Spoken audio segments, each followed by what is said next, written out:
For you, second top storyline, what would that be?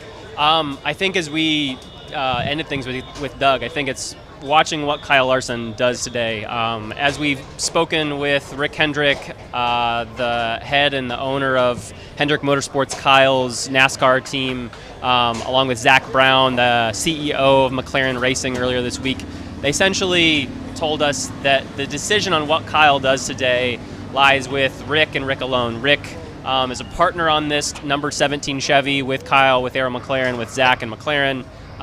He's also the sponsor on the car. HendrickCars.com is the primary sponsor. So all of this and what Kyle does is essentially up to Rick. Now, the complication for those of you that maybe haven't been following this along so closely, NASCAR's playoff rules require all drivers and all teams to have their car or their driver run every single race in order to be eligible. Now, to make the playoffs, you either have to win a race during the regular season, of which Kyle has already done, or make it in on points. So the complication in all of this, Hendrick will have a driver run this car regardless. I can't remember who their stand-in driver is, but they've already selected that person. So that number 5 Chevy in the Cup Series will run today at Charlotte Motor Speedway. That race is set to kick off at 6 p.m.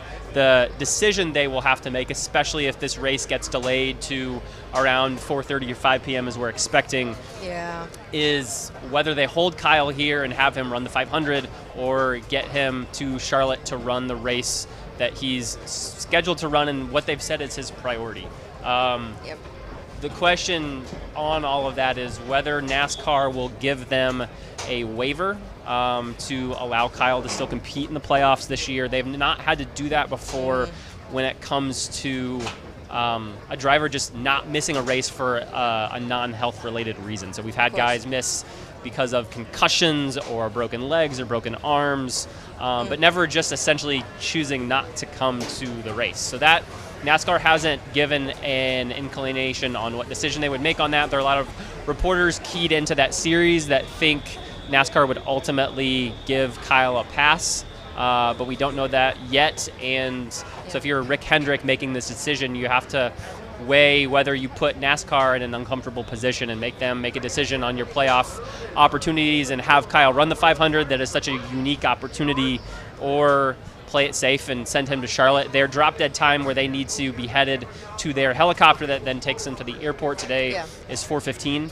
So that will likely be before cars are even rolling, but we should have a picture of what today's racing plans will be at that point. Yeah, and he can't miss the Coca-Cola 600. It depends on whether they want to put Kyle's playoff hopes in NASCAR's hands, essentially. So we'll see what they decide on that, how important it is to have Kyle run the 500 in this unique opportunity. They've noted that this could be a multi-year deal, so Kyle could potentially be back here. This might not be his only opportunity to run the 500 with Arrow McLaren, but you never know. Those papers are not signed, so we will be waiting and seeing over the next couple hours once we get a full picture of the weather to see what Rick Hendrick decides to do next. Yeah. I want to ask you a few questions about Carb Day the other day where we got to talk to some of the drivers. What were your biggest takeaways